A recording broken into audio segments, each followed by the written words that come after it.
Good morning students, myself Ehtisham Ahmad Khan. आपको मैंने class 12 के फिजिक्स का पहले चैप्टर का आवेश पढ़ा दिया था। उसी को आगे कंटिन्यू करते हुए आज हम कुछ इम्पोर्टेंट नियम जानेंगे जो कि आपके बोर्ड एग्जाम में पूछे गए हैं और उम्मीद है कि पूछी जा सकती है। उसमें सबसे पहला नियम है आवेश संरक्षण का नियम। इस नियम के अनुसार नेट आवेश को ना तो उत्पन्न किया जा सकता है और ना ही नष्ट किया जा सकता है। कोई भी नियम आपको लिखना है इसी तरीके से लिखेंगे। यानी कोई भी आपके पास वस्तु है, उस पे जो नेट आवेश होगा उसको ना तो हम बना सकते हैं और ना ही बिगाड़ सकते हैं, खत्म कर सकते हैं। यही आपका आवेश संरक्षण का नियम। अगला आता है आवेश का क्वांटम सिद्धांत। क्वांटम सिद्धांत क्या है? सिद्धांत के अनुसार किसी आवेशित वस्तु, या तो वस्तु हो या फिर कण हो, उस पर जो आवेश का मान है मूल आवेश के का पूर्ण गुणज होता है। मतलब कि अगर उस कण पर आवेश क्यों है तो वो हमेशा मूल आवेश E जो होगा उसके गुणज यानी गुणे के रूप में होगा। और कैसा गुणज होगा? पूर्ण का मतलब पूरी संख्या के रूप में होगा। जैसे 1 2 3 4 5 6 इस तरीके से दशमलव में नहीं होगा, भिन्न में नहीं होगा। ठीक है। जहाँ यहाँ पे E जो है वो है इलेक्ट्रॉनों की, सॉरी E नहीं, N जो है इलेक्ट्रॉनों की संख्या। अगला आपका आता है कूलाम का नियम। तो एक वैज्ञानिक थे कूलाम, जिन्होंने आवेश के बारे में अध्ययन कराया था। इस नियम के अनुसार दो स्थिर आवेश, अगर आप ले लीजिए दो स्थिर आवेशों को, एक मैंने मान लिया A और दूसरा मैंने मान लिया B। इस पे जो आवेश है Q1 और इस पे जो आवेश है Q2। कूलाम का नियम अगर आपको पढ़ना है तो कैसे आवेश लेने होंगे? स्थिर आवेश, रुके हुए जो चल ना रहे हों, उनके बीच लगने वाला, यानी इनके बीच में जो बल लगेगा वो आकर्षण या प्रतिकर्षण वो निर्भर करेगा इनके कैसी है, दोनों धनात्मक हैं या दोनों ऋणात्मक हैं या एक धनात्मक दूसरा ऋणात्मक। अगर एक धनात्मक दूसरा ऋणात्मक है तो आकर्षण हो लगेगा, अगर दोनों धनात्मक या दोनों ऋणात्मक है तो प्रतिकर्षण हो लगेगा। तो इन दोनों के बीच जो आवेश है, इनके बीच में जो लगने वाला बल होगा या इनके आवेश के गुणनफल के समानुपाती, और उनके बीच में जो दूरी है उसको मैंने मान लिया R, उसके वर्ग के व्युत्क्रमानुपाती का। तो यहाँ से पता चलता है कि जो बल लगेगा या वो समानुपाती होगा Q1 गुणे Q2, और यही बल व्युत्क्रमानुपाती होगा उनके वर्ग का। इसको मैं मान लेता हूँ 1, इसको मैं मान लेता हूँ 2।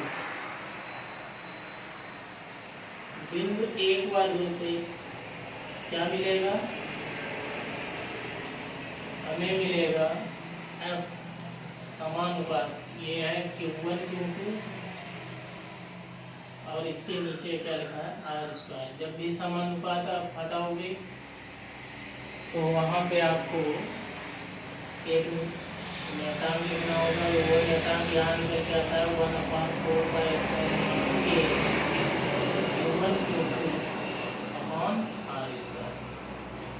ये आपका फार्मूला निकल के आता है, जहाँ 1/4πε0K समानुपातिक नियतांक है। कौन सा? समानुपातिक नियतांक है। और इसकी वैल्यू आपको याद रखनी है 1/4πε0 की 9/10⁻⁹। अगर इसके मात्रक की बात करें तो यहीं से देखिए 1/4πε0 रोक लीजिए, इसके बराबर क्या लिखा है? F। F का मात्रक होता है न्यूटन, बल का मात्रक न्यूटन। नीचे दूरी लिखी है, दूरी का इधर जाएगा मल्टीप्लाई, तो मल्टीप्लाई को मात्रक में डैश से लिखते हैं, दूरी का मात्रक मीटर। स्क्वायर लगा इसलिए स्क्वायर लगा दिया, और अपॉन में ये मल्टीप्लाई में था, नीचे आ जाएगा डिवाइड में, ये भी आवेश ये भी आवेश, दोनों आवेश। आवेश का मात्रक कूलाम होता है तो कूलाम के स्क्वायर। ठीक है, यहीं पे इस पॉइंट ये भी जान लीजिए, तथा जो आप एप्सिलॉन नॉट देख रहे हैं इसको बोलते हैं वायु या निर्वात की वैद्युतशीलता,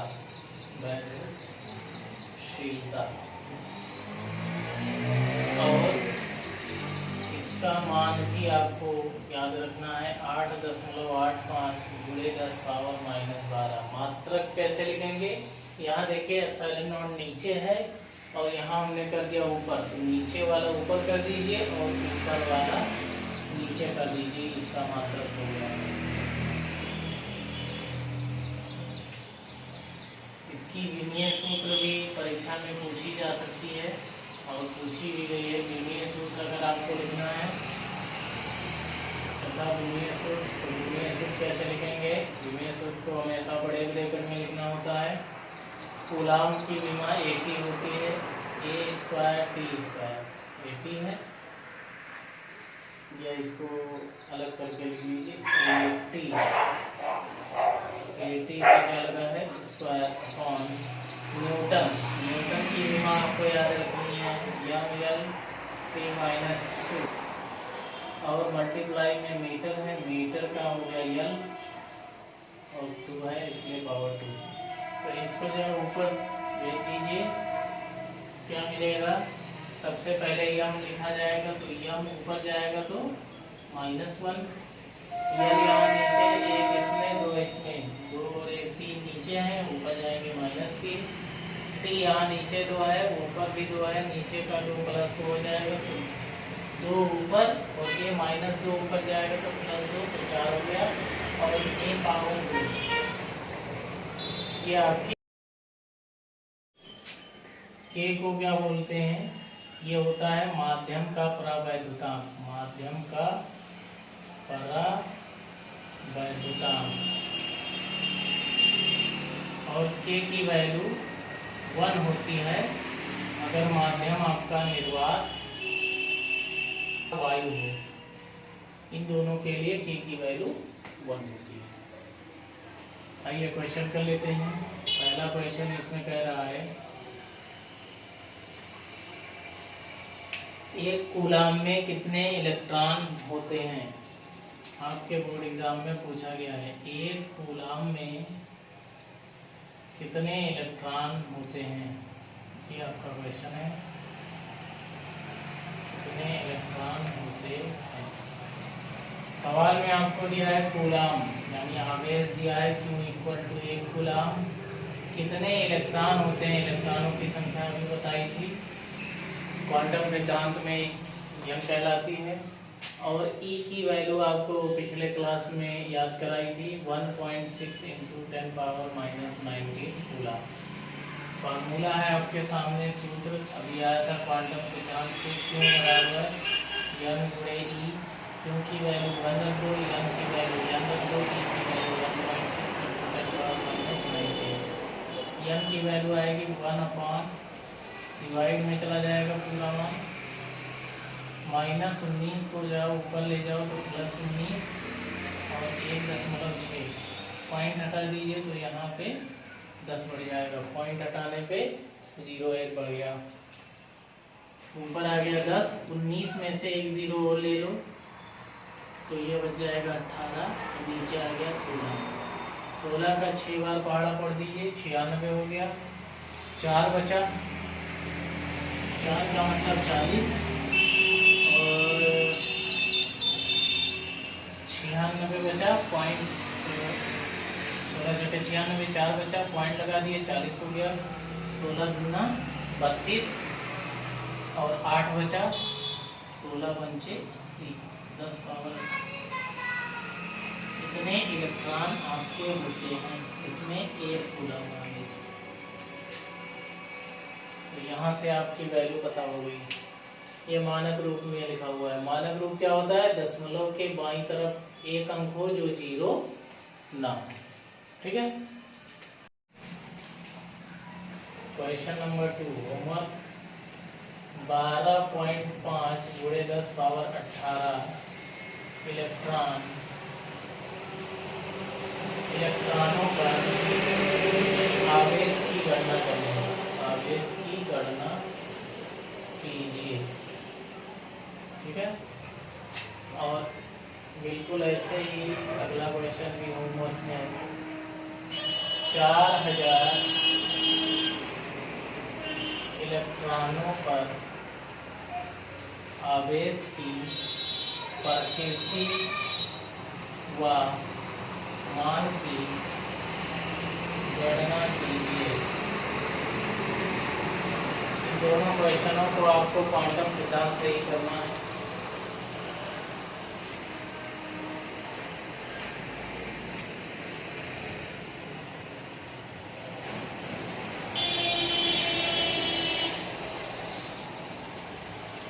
इसको आपको कर लेना है।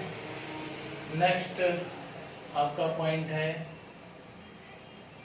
भार।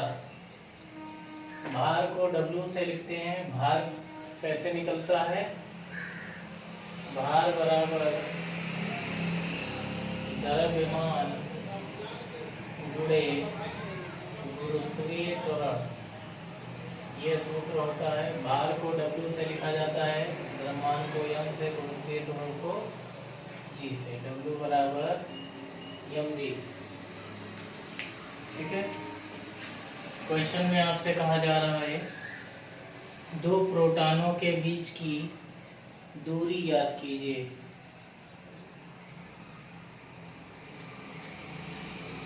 क्वेश्चन बोला जा रहा है, ये 4 नंबर है।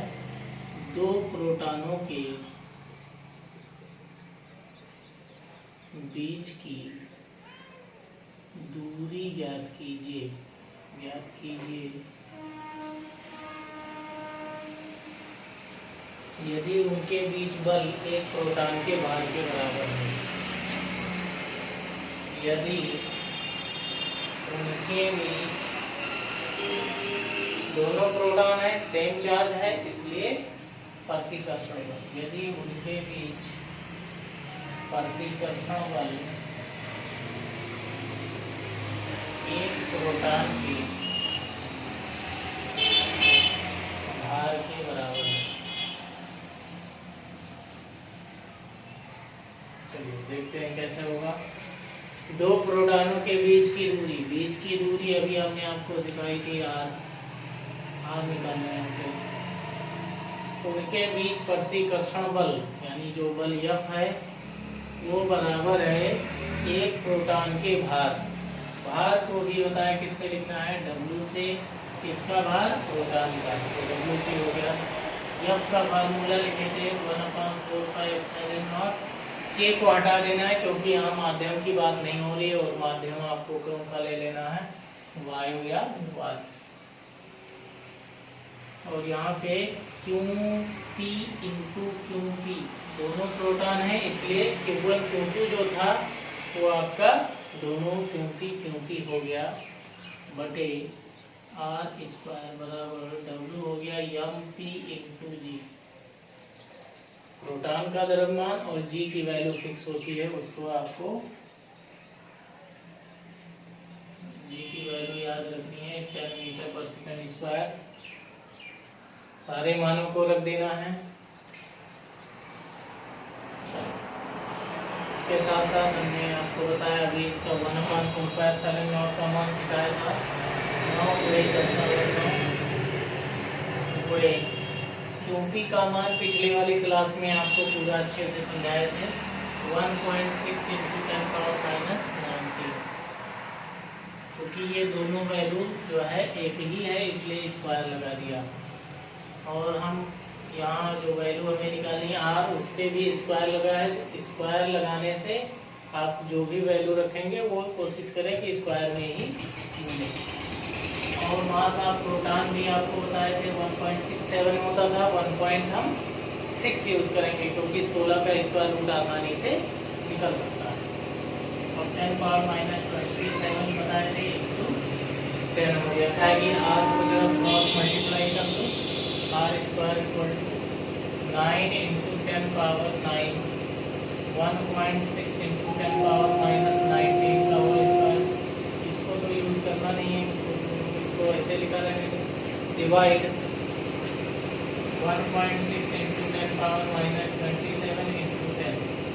इसके पॉइंट को हटाओगे, नीचे 10 आएगा, 10 से 10 r इक्वल टू स्क्वायर हटाएंगे, square root 9 into 1.6 into 10 power minus 19 का होल स्क्वायर 10 पावर 9 माइनस 27 को ऊपर कर दीजिए, प्लस 27 अपॉन केवल क्या बच रहा है 16 जो है 9 का स्क्वायर रूट कितना 3, 16 का 4, 16 का स्क्वायर रूट 4। ये होल स्क्वायर में पहले ही लिखा है, रूट से स्क्वायर कैंसिल हो जाएगा, 1.6 10 पावर माइनस 30 और 10 पावर रूट में बच रहा है 27 और कम होता है 10 पावर 4 का 4 बार मल्टीप्लाई कर दें, 16 हो जाएगा 0.4 का 3 में पूरा कराएंगे 12, 4 से 12, एक पॉइंट के बाद एक हम लगा दिया, 10 पावर माइनस 19, 10 पावर 36 उसका आधा हो जाएगा 18, 19 में 18 कम कर दीजिए, कितना आएगा 1.2 10 पावर माइनस।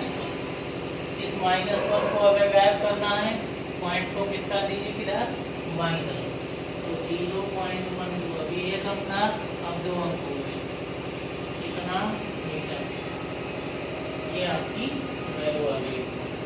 इस तरीके से क्वेश्चन आप लगाओगे तो एग्जाम में आपके पास टाइम भी बचेगा और क्वेश्चन आसानी से सॉल्व हो जाएगा। अगर इनका कैलकुलेशन करने बैठ जाओगे तो पूरा टाइम इसी में आपका निकल जाएगा, ठीक है।